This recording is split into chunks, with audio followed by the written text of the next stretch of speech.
አንተ ከፍ ታዩ እንዴት ነው ታዩ? ታዩ ብሎ ነገር የለም። ና ችግር የለም ታዩ ከፍ ችግር የለውም። እንዴት ያ ሁሉ አስደንግጦኝ እንዴት ነው የሚገባው እዚያ?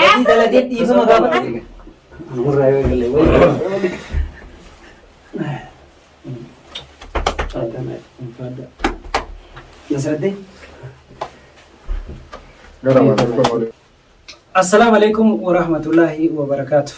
عملي وليد دجاني سلامتا قبل أمير. السلام عليكم ورحمة الله وبركاته. كبجمتو تفردتو تداوتو تكينيا ورون نجا نوجين بواجي باتني أرارا كنارتي أرارا بوسا نجينيا بوسا من اللي جيرا دمرة سورني بسان جيرا تو فينجرو ما نلوين جيرا ننجرو نتلمان أباتو كوتي كرول فينو سينكمنو أما جرا أرارا إبسادي فما قافتشوف رفني من إبساد جرا نصر الدين في أكسمس هنا من قد اللين نجدو جراني رجتني يو أمنتي لبدن جنة من قد نو من قد لك أبني رفني أكسمس زينب اللين هاقلة تومتو هاول فاتو إبسال اللين هاقلة تومو نوف ربتني من قدو كان لالاني لكي دي فما في أرارا واني نجد نتك هنجرو يو أبان بدي في كافة يجون نساني باين نجم متشيساني عالفاتني. السلام عليكم ورحمة الله وبركاته. ورحمة السلام عليكم. سلام السلام عليكم ورحمة الله وبركاته. جرجفتو أكمل من نجا فيا ترى بجاتني سنين جتا مار نمني وابلسون كبلسس كايتبلس فمثلا نمني بيكي وأولي راح رجون بيكم صح دي فمني مو نمفو وجودة kanaafuu isinis warri keessatti qooda fudhataa turtan galatoomaa isiniin jenna. زيد سلام. السلام عليكم ورحمة الله وبركاته. ተመልካቾቻችን እንዴት ናችሁ? ደህና ናችሁ? እኛ ደህና ነን አልሐምዱሊላህ ረብል ዓለሚን። ቅርታ ለማለት ነው የመጣው። እንግዲህ ስለ ቅርታ አብራሪ ትንሽ እስኪ። እንዴት ነው ቅርታ? አሁን ሰው አጥፍቶ የራሱን ጥፋት አውቆ ያንን ጥፋት እንደበደለን እናውቃለን። በድሎናል። ያንን በደል ደግሞ በጣም አጥፍቼባቸዋለሁ የማይሆን ነገር እናንተን የማይመስል ነገር ሰርቻለሁ ብሎ ተጸጽቶ የመጣ ሰው እንግዲህ ውጣ እንለው እንዳይመለስ ማስተማሪያ ሰጥተን ይቅርታ ማለት ነው። ምን ነው የምልሽ بريدة ملء زينب قالتهم الفاردة ما بيفسان جري كنا وليس ميني جرا أكو ما ينجي ده إني نمن كنيس مو وجاجا ما يدرو الجيسين حتى سبحانه منا تير كتيرو إني أتشجروس سميداني جراني لغارا تكفر أتجرادان يفهم سجافة نون دينو سبلة جرا إسقف أسوي هنتين سببا من قدو كنا عقلته مني سانيله ibsallee wajjumaan taataniituma nageenyi barbaachisaadha. Oromoon jette xaafii tajaajila qabanii tamaaf ta'u qaban eega wanni dabree jira tama hafteef akka ittiin deebiin abba namni kun eega gaabbe aywa ittina anillee ittina galas ittina jijjiirtab jedhe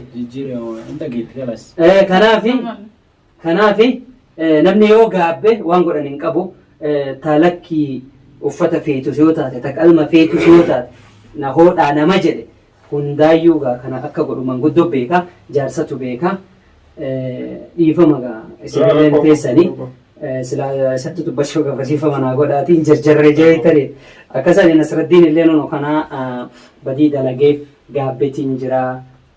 Mee takkitti waan jedhu silaa namni egaa dhiifamaaf ta'e dhiifama. Gaafii takkaan gaafachuu barbaadeessu maqaan.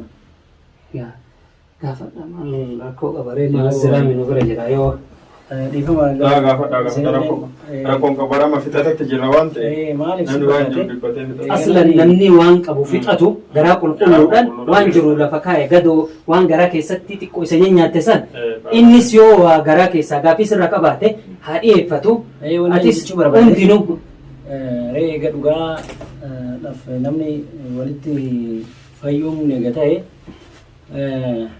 Nasraddiin jaa mee obboleessa kiyya ibsa ammaa maaluma si balleessee badii sana hundarra dalaydanii takkitti kana qofa naa himite achi booda siif hin ayyu.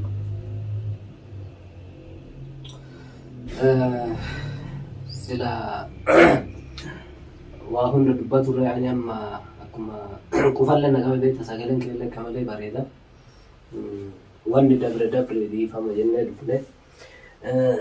Ergamoota waan keessaa xiqqoo garaa na qabde naa ibsi ka jettu taate irra caalaan morkumaa fi waan xiiqirra dhaabbadhee waan san godhe malee ati waan kana jedhee waan si himu osoo hin ta'in yaani balleessee jira. Erga balleesse mootuu dhiifama akkanaa gootan jedhee waan sila barbaachisaa ta'uu akkuma dura maammeen jedhe san jaarsotatti himee ture. Waan barbaachisaa ta'u yoo qalmallee barbaachise huma fedhe yoo kaasalleen ka barbaachisu ta'e ni danda'a jedhee jalatti himee ture. Tole dhiisi gara asirraa buufee dhiisi qalmallee agarreeti amma ka qalmallee haa ta'u badiin laa agarree miti dhamumaan jedhee dhiisi amma qalmallee manguddoo akka dubbiin fudhate ati almuhimmi rabbiin nagauma feena nageenyi waa hunda tolcha malee waan balleessu nagaa buusuun ni ulfaata badii dalaguun immoo salphaadha si galee kuni garuu gorsa siif haa ta'u ilma namaa tokko waan tokko malee osoo liqii walirraa hin qabne osoo waa badii walirraa hin qabne miidhama gasga'u san walirra geessuuni badii ta'u asillee beeyteeti dhufuun kunoo beekumsa ani gama kiyyaanii Abdulqaadir tole ani fitee dhiifaman jedhan maarree galatoomii jechi an fitadhe jechuufin jedhee namni badii ofitti beeku tokko maal goonu qabdu. Bareeda. Galatoomee Marree ulfaatan dhufeen ulfaatanii ulfaatatti dhufan ulfaatanii jettee mire Oromoo duraayyuu dubbii fixanii mire haa galatoomanii haa ulfaatanii argatanii rabbi isaan haa kabaju fiixaan isaan haa beektu ilmi beekan isaan keessaa haa bahu ilmi beekan irraa haa dhalatu argitee nama argitee dhiifama walii godhu rabbiilleen dhiifama godhaaf jedhanii hundaafuu rabbi dhiifama haa godhu dura argitee kanaa beektee nu qeebaluu keetiif galatoomii jennaani argitee fiixaan tee fiixaa beektu haa taatu namni osoo arguu badii kana jalaa hafee waa hedduu odoo nyaattu himachuun qaba of keessaa ol baasee akkas malee hin fayyu nama beeke odoo ol baasee dubbatu malee hin fayyine jechuudha namni kun uuman isaa garagara dubbiif karaa odoo argan jalaa hafanii ati ammaa nu kabajjee kan nama argitee beekee innilleen badii kiyya ta'u badii kiyya waan qabu narraa fuudha itti naa uwwisa itti naa qala naa kiisa dhiifama akka garaa qulqulluu naa godhu jechuun isallee innilleen argitanii beekaa ta'uudha atilleen galatoomii ilmi beekan si keessa haa bahu ammallee immoo waan hin taane rabbi sirraa qabu ammallee waan akkanatti of duraafis dhaamsi nutti dhaamnuuf waan akkanarrallee of gabaabsii jennaani rabbi sirraa qabu waan akkanaa amma booda nama ijaaru malee nama miidhu hin ta'ini akka argitee amma isaan dhiifama nuuf godhe isa qofaa miti ati dhiifama nuuf godhe hunda keenya mara argitee namni kormi jibichi boru korma ta'uu daadarra beeksisaa jedhanii kanaaf korma rabbi si haa godhu ati ulfaadhu Nasraddiin illee naa ulfaatu waan fedhes yoo ta'e wareegama fedhes yoo ta'e abadan mana isaa dhageeti dhiifama gaafadhee murtii fi kennee manguddotti himatee dhufulleen waan guddaadhaa beeke silaa namni mana isaa ituu iyyuu miti mana biraa naa godhaa jedha takka mana biratti an mana isaan dhagu mana biran nu godhaa jaran mana naa fi isallee qixaa jechuun mala badii ofii beeynanuu manuma isatti waan fedhayyuu naa godhu jedhee kennatu waan guddaadhaa galatoomi ulfaadhu siin jedha. Ulfaadhaa isinis galatooma dubbii heddummaatti farreetti hin fedhan jedhanii. Zed. Amiin. Mee shaayii uumamaa yoo jiraate shaayii uumamaa dhabe mee ka'iiti. Tamam. Dhiifama gaa jennee jabaatu. Hayyasanii galatooma ulfaadhu. Abboo shaayii otoo dhiiftan dhiisin raariniiti isillee. Amma rakkoon qabuti. Shaayii waan akka fedhu hubat. Isiniin dhabnu walaa isiniin dhabnu. Waan guddaadha iyyuu silaa nuti fidu qabaa iyyuu waan silaa nurra abboo isin rakkisullee hin taatu. Gara dubbii kumna gara deemna. Maal isin jedhe maal jechuu barbaade namni badii ofii beekee dhufee dhiifama jedhe isaa miti abdiyyuu dhaamsa dhaabaa viidiyoo kanaa dhaga'u Dhuga. wanni jechuu barbaade wanti nagaa caalu hin jiru bosona keessa fiiguun bu'aa si hin fidu naa wajjin jette isinillee viidiyoo tana akka geettanii hordoftoota isinilleen Inni bar harkuma san akkana argisiiseetu waan nama guutuu daaraa godhu si ajaa'iba. maal si fakkaate Sanillee nama humna keetis ufin addatini. Homni waa nama mooyu badii ofitti beektee dhuftee dhiifama gaafatte Si qeebaluuf qophii. karaan keessii banaadha. Araara fuulaan bana nama kamiifuyyuu. Dubbii xiqqoo takka qabnarra hojii xiqqoo qabna jechuutu caala. Hojii si dhuga. Kanatu si baasa. Ani silaa dhiifama godhuuf hin ture. Amma eegaatu araara dabsite. Siifuu dhiifama ni goonaa fi asumaanuu si gurratti si calawi.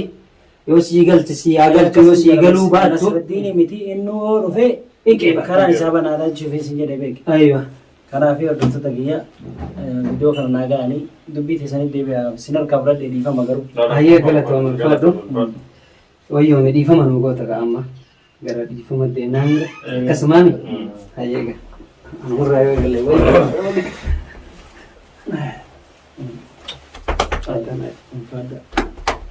Nasraddiin. Wallahi sililleen galatooma yaa ulfaadhaa wajjama galatooma ulfaadhaa.